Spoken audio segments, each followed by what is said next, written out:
আসসালামু আলাইকুম। আমাদের এইচএসসি শিক্ষার্থী বন্ধুরা, তোমরা যারা এইচএসসি এক্সামটা দিবে 26 সালে, তোমাদের আইসিটির বিভিন্ন প্রশ্নগুলো থেকে বাছাইকৃত কিছু বোর্ডের প্রশ্ন আজকে আমি দেখাবো। তো এর মধ্যে একটা প্রশ্ন সলিউশন করব, সেটা হচ্ছে আইসিটির অধ্যায় 3 সংখ্যা পদ্ধতি ও ডিজিটাল ডিভাইসের একটা প্রশ্ন, রাজশাহী বোর্ড 2024-এর খুব ইম্পর্টেন্ট প্রশ্ন। এবং এই প্রশ্নের যেটা ইম্পর্টেন্ট, যেটা না বললেই নয়, সেটা হচ্ছে এই বড় ঘ নাম্বার প্রশ্ন। এই প্রশ্নটা কিন্তু একটু ব্যতিক্রমী কোয়েশ্চেন। সো আজকের ভিডিওতে আমরা দেখানোর চেষ্টা করব কিভাবে তোমরা এই প্রশ্নগুলা সবার আগে পরীক্ষার হলে অ্যান্সার করবা শিক্ষার্থীরা, ঠিক আছে? তো একটু খেয়াল করে দেখবা, রাজশাহী বোর্ডের এই প্রশ্নটা দেখতে পাচ্ছ, এখানে একটা উদ্দীপক দিচ্ছে পি সমান 36, সেটা অক্টালে, এবং কিউ একটা সংখ্যা, সেটা 12, সেটা হচ্ছে 16 হেক্সাডেসিমেলে রয়েছে। এখন ক নাম্বার বলছে কোড কি। তোমরা জানো কোড কি, কোডের সংখ্যাটা তোমরা ইজিলি দেখে নিবা যে কোড হলো কোনো বর্ণ, অক্ষর, শব্দ বা চিহ্নকে অদ্বিতীয় হিসেবে বাইনারিতে রূপান্তর করার একটা প্রক্রিয়া, ঠিক আছে? আমি ক লিখবো না। তো খ নাম্বার দেখতে পাচ্ছ 1 + 1 11 + 1 = 100 হতে পারে, ব্যাখ্যা করো। সেক্ষেত্রে আমরা এই জিনিসটা ব্যাখ্যা করব। তোমরা কিন্তু অলরেডি জানো এই ধরনের প্রশ্ন কিভাবে সলিউশন করতে হয়। আমি তারপরে একটু খ নাম্বারের অ্যান্সারটা শুধু লিখে দিচ্ছি, একটু ভালো করে খেয়াল করার চেষ্টা করবা। 11 + 1 এটা 100 কিভাবে হয়। এটা যদি বাইনারি সিস্টেমে হয়, শিক্ষার্থীরা গভীর মনোযোগ দিবা। বাইনারি সিস্টেমে হইলে 1 আর 1 যোগ করলে কী হয় তোমরা কিন্তু জানো। 1 আর 1 যদি যোগ করি তাহলে হয় 2, কিন্তু বাইনারিতে কিন্তু 2 লেখা যায় না, যার জন্য এই 2 থেকে আমাদের বেস কত, যেহেতু বাইনারি 2, তাহলে বাদ দিলে কত হয় 0, তাহলে অ্যান্সার হয় 0। এটা বাইনারি যোগ পদ্ধতি। তারপরে যেহেতু একবার বাদ দিচ্ছি হাতের 1, তাহলে 1-এর নিচে আসলে তাহলে 1 1 যোগ করলে আবার কত হবে 2, সেম কাহিনী 2 - 2 = হয় 0, ঠিক আছে? হাতের 1 এই পাশে কোনো সংখ্যা নাই, না থাকার জন্য এখানে বসাই দেবা 1। তাহলে দেখো তো শিক্ষার্থীর 100 হয়েছে। তাহলে আমার এই খ নম্বর প্রশ্ন যেটা ছিল 11 + 1 = 100 হতে পারে, হ্যাঁ অবশ্যই হতে পারে। তোমরা জাস্ট এই যুগটা করবা, করার পরে এইগুলা লিখবা না, যুগটা করে ব্যাখ্যাটা দিয়ে দিবা যে হ্যাঁ এটা বাইনারিতে পসিবল, ঠিক আছে? তো শিক্ষার্থীরা এখন আমরা যাবো গ নম্বর প্রশ্ন। একটু ভালো করে খেয়াল করবা। গ, পি এবং কিউকে দশমিক ভগ্নাংশে সংখ্যায় প্রকাশ করতে বলছে। সো পি হচ্ছে 36, সেটা অক্টাল, আর কিউ হচ্ছে 12, সেটা হচ্ছে হেক্সাডেসিমাল। তো এখন দশমিকের রূপান্তরের সিস্টেম কিন্তু আমরা জানি। চলো আমরা দশমিকের রূপান্তরটা করি। তো গ নাম্বার অ্যান্সার যদি আমি লিখি, সো এখন আমার পি কত, আমি আগে প্রথমে লিখবো যে পি কত। পি হচ্ছে 36, ঠিক আছে, অক্টালে। আর কিউ কত আমার হচ্ছে 2f। তো চলো আমরা একটু ঝটপট লিখে ফেলি। তো 36 কী ছিল, অক্টালে, অক্টাল। এই অক্টালটাকে আগে দশমিকে রূপান্তর করবো। দশমিকের রূপান্তর সিস্টেম জানো, সংখ্যা দুইটা লিখবা, যেহেতু অক্টালে রয়েছে তাহলে 8 দিয়ে ইন্টু করে দিবা, মাঝখানে কী দিবা, প্লাস, ঠিক আছে? পরে পাওয়ার বসাবে 0 1, আস্তে আস্তে পাওয়ারগুলো কী হবে, বাড়বে, এই দিক থেকে আস্তে আস্তে বাড়বে, এগুলো তোমরা জানো। তো 3 8 কত হয় 24, 8-এর পাওয়ার 1 করলে যা হবে তাই। তো 3 8 কত 24, প্লাস এই 8-এর পাওয়ার যদি 0 করো, সো অ্যান্সার হবে কত জানো, অ্যান্সার হবে 1। তো এর সাথে 6 করো, তাহলে 6 6, তাহলে এই দুটা যোগ করো। তো যোগ করলে কত হয় 6 আর 8, 6 আর 24 30। এটা কিসে গেল বাচ্চারা, এটা গেল মূলত দশমিকে। এখন শুধু এইটা দশমিকে নিলেই তো হবে না, আমাকে অবশ্যই 2f কেও দশমিকে নিতে হবে। 2f এটা কিসে আছে, হেক্সাডেসিমাল। তো চলো আমরা 2f-কে হেক্সাডেসিমালে নিই। 2 দিবা, ইন্টু দিবা, 16 দিবা, প্লাস f মানে কত তোমরা কিন্তু জানো, f মানে হচ্ছে 15, a b c d e f।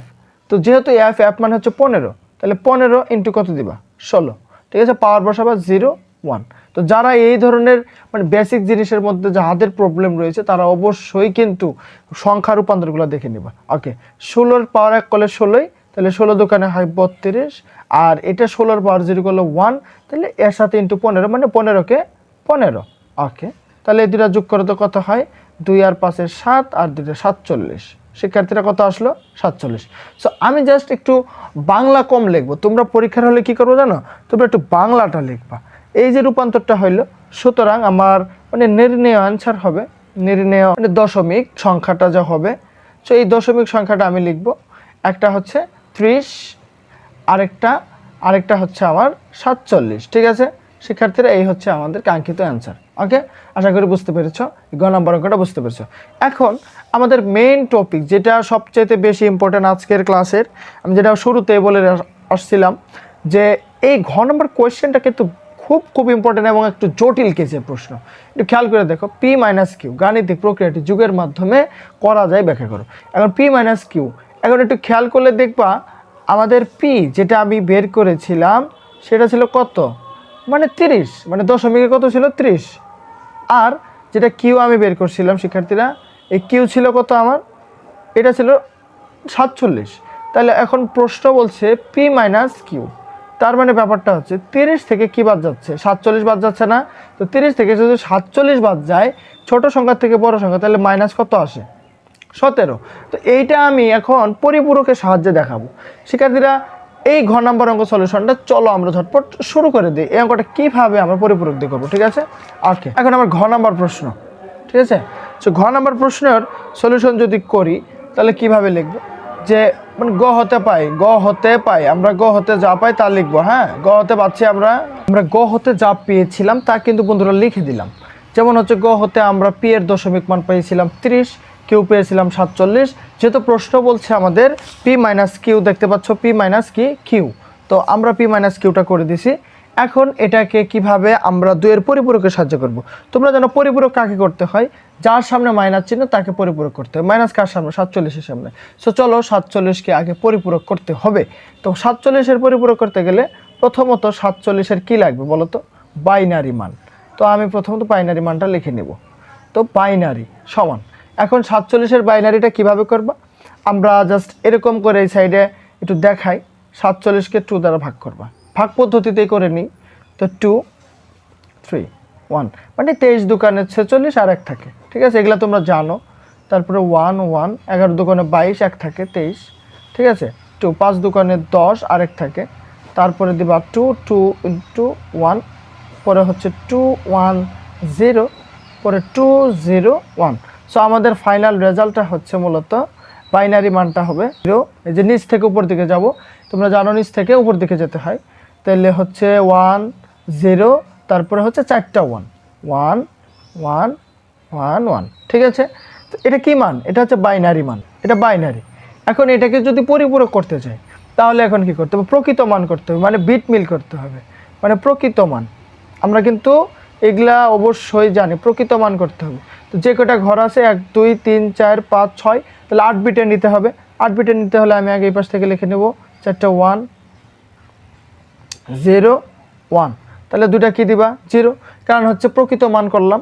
পরে এর সাথে 1 যোগ করলে, মানে এটাকে উল্টায় লিখলে সেটা হয় 1s কমপ্লিমেন্ট, মানে হচ্ছে 1-এর পরিপূরক, 1s বলে এটাকে, ঠিক আছে? তো এখানে যেখানে 0 থাকবে সেখানে 1 দিবা, মানে হচ্ছে 1 1, 1-এর সোজায় দিবা তোমরা 0, 0-এর ঘরে 1 0 0 0। ওকে, এর সাথে 1 যোগ করবা, এটা কী হবে, টুয়াইস কমপ্লিমেন্ট। এটা হবে কি কমপ্লিমেন্ট, টুয়াইস কমপ্লিমেন্ট। টুয়াইস কমপ্লিমেন্টে আমরা 1 যোগ করব, যোগ করলে 1 0 0 0 1 0 1 1, মানে নর্মালি 0-র সাথে 1 যোগ করে 1, আর বাকি ঘরগুলো যা ছিল তাই। তো শিক্ষার্থীরা এইটা কী পেলাম, এটা পেলাম টুয়াইস কমপ্লিমেন্ট। এখন টুয়াইস কমপ্লিমেন্টে দেখো 1 2 3 4 5 6 7 8, 8টা ঘর রয়েছে। এখন এই যে টুয়াইস কমপ্লিমেন্ট করলাম, এটা কার টুয়াইস কমপ্লিমেন্ট করলাম, মূলত 47-এর টুয়াইস কমপ্লিমেন্ট। এই 47-এর টুয়াইস কমপ্লিমেন্ট যে করলাম, এর সাথে এখন এই যে পি মানে হচ্ছে 30, এটাকে যোগ করে দিবা। মানে আমি বলে রাখি ভালো করে, কম্পিউটার কিন্তু মানে মাইনাস বোঝে না, সে শুধু প্লাস বোঝে। তো আমাকে অঙ্কটা দিয়েছে কিন্তু মাইনাসের, সেক্ষেত্রে আমি মাইনাস তো কম্পিউটার বোঝে না, তাকে তাহলে সেটা কীভাবে বোঝাবো, তাকে প্লাস দিয়ে বোঝাতে হবে। মানে ব্যাপারটা হচ্ছে, আমি একটু নেক্সট পেজ এটা দেখানোর চেষ্টা করব। এখন আমি লিখব পি প্লাস মাইনাস কিউ, মানে পি কত ছিল, পি এর ভ্যালুর সাথে মাইনাসের কিউ করতে হবে।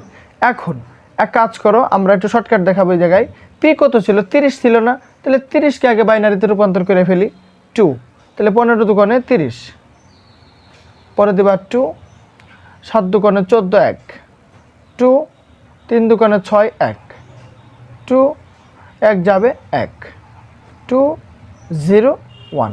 তার মানে অ্যান্সারটা হচ্ছে, এটা যদি 30-এর বাইনারি করি, 30-এর বাইনারি যদি আমি লিখি শুধু, তাহলে কি দাঁড়ায় দেখো তো, 30-এর বাইনারি নিচ থেকে উপর দিক যাও 1 1 1, 4টা 1 0, ঠিক আছে? এটা কার মান, 30-এর বাইনারি মান। এখন আমি তো এই 30-এর বাইনারি মানের সাথে কিউ এর মানটা কী করে দেবো, যোগ করে দেবো, যেহেতু এই সংখ্যাটা ছোট আর এর আগে যেটা পেলাম সেটা হলো বড়। তো আমি এর আগে কত পেয়েছি সেটা আগে লিখে নেব। এর আগে আমরা যে মানটা পেলাম, এখানে পেয়েছিলাম আমরা, একটু দেখার চেষ্টা করি, মানে 1 1, মানে 0 10001 ওকে 11001 এর সাথে আমরা এটা যোগ করে দেব, তার মানে হচ্ছে 0 1 1 1 1 চারটা 1 প্লাস, মানে আমরা কি করলাম পি প্লাস কিউ করলাম। কিউ এর আগে মাইনাস কেন? কারণ কিউ এর আগে ভ্যালুটা অবশ্যই মাইনাস ছিল, মানে -47 ছিল। ওকে, এই দুটা যোগ করে দাও, তার মানে আমরা এখন এই দুটাকে যোগ করব। ওকে, মানে 30 এবং 47কে যোগ করতেছি। ওকে, তো এটা যোগ করলে হয় 1, এটা 1, এই 0 আর 1 যোগ করলে 1, 0 আর 1 1, 1 1 হয় 0, 0 হলে মানে হয় 2, 2 লেখা যায় না, লিখতে হয় 0, হাতে রেখে এখানে আসে 1 1 1। আশা করি শিক্ষার্থী বুঝতে পারছো। এখন ডিজিট হিসাব করো 1 2 3 4 5 6 7 8, 8টা ডিজিটই কিন্তু রয়েছে। এখন তার পরবর্তী কাজ, এখন আমাকে বলো, আমি এই সাইডে একটা জিনিস তোমাদেরকে বোঝাই। 30 থেকে যদি 47 মাইনাস করো তাহলে অ্যান্সার কত আছে বাচ্চারা? -17 না? তো -17 মানে কি? কম্পিউটার তো মাইনাস বুঝে না। তার মানে এখন এই যে এই ভ্যালুটা আমি পাইছি, এটা মূলত -17 মান, -17 মান। কম্পিউটার তো মাইনাস বুঝে না, তাহলে এটাকে আবার পরিপূরক করতে হবে। মাইনাস থাকা মানে আবার পরিপূরক। তো এটাকে এই লাইনেই যদি আমি আবার পরিপূরক করি, মানে নিচের লাইনকে, তো পরিপূরকের সিস্টেম হলো প্রকৃত মান করতে হবে। তো অলরেডি প্রকৃত মান আছে 1 2 3 4 5 6 7 8, 8 ডিজিটে রয়েছে। তো একের পরিপূরক করবো। একের পরিপূরক করলে কি হবে? একের পরিপূরক মানে হচ্ছে এই সময়গুলো উল্টায় লিখো, উল্টায় লিখো তো কত হয়? ওকে বন্ধুরা, তো এই ভ্যালুটা যেহেতু প্রকৃত মানে রয়েছে, জাস্ট এটাকে একের পরিপূরক করবো, মানে উল্টায় লিখবো। একের জায়গায় দিবা 0 আর 0-র জায়গায় দিবা 1, বাস এই কাজটুকু করে ফেলো। আচ্ছা, এরপরে 1 যোগ করতে হবে, মানে কি আবার টুয়াইস কমপ্লিমেন্ট করতে হবে। টুয়াইস কমপ্লিমেন্ট আবার করতেছি। ওকে, তো এখন 1 যদি যোগ করো এই ভ্যালুর সাথে, 0-র সাথে 1 যোগ করলে 1, তারপরে 0 0 0 1 0 0 0। এখন কথা হচ্ছে এই যে 3টা 0 রয়েছে, এগুলার যেহেতু বাম পক্ষে, এগুলার দরকার নাই। তো আমাদের রাইট অ্যান্সার হচ্ছে 10001, তার মানে অ্যান্সার হচ্ছে 10001। শিক্ষার্থীরা, এটা হচ্ছে আমার ফাইনাল রেজাল্ট। আমার কথা হচ্ছে এটা কি 17 সমান? এখন আমরা এই যে আমরা যদি এই 17কে আবার বাইনারিতে রূপান্তর করি, যদি এটা আসে তাহলে আমার অ্যান্সার রাইট। তার মানে আমরা চাইলে মানে বাইনারি সিরিজ দিয়েও করতে পারি, ঠিক আছে, বা 17কে ভাঙাইতে পারি। যেমন 17কে যদি বাইনারি রূপান্তর করে 2 দেওয়া করো, এখানে 8 2 16 1, তারপরে 2 4 0 2 2 0 2 1 0 2 0 1, তার মানে 10001। ঠিক আছে শিক্ষার্থী, দেখো তো অ্যান্সারটা মিলে গেছে। 10001 10001, এটাই অ্যান্সার। সো শিক্ষার্থীরা, এই ধরনের প্রশ্ন কিভাবে সলিউশন করতে হয় তোমরা আশা করি বুঝতে পেরেছ। 3টা ধাপে অঙ্কটা সলিউশন করেছি। তার মানে হচ্ছে প্রথমত কিউকে কিউকে আমরা কি করছি, 2 এর পরিপূরক করছি, করার পরে পি এর সাথে যোগ করছি, করার পরে যে ভ্যালুটা আসছে সেটাকে আবার পরিপূরক করতে হয়েছে, করার পরে ফাইনাল রাউন্ডে আমরা অ্যান্সার পেয়েছি কত? 10001। তো শিক্ষার্থীরা, আজকের ভিডিওটা যদি ভালো লাগে অবশ্যই চ্যানেলে সাবস্ক্রাইব করে রাখবো। পরবর্তী সকল ভিডিও পাবে। আল্লাহ হাফেজ।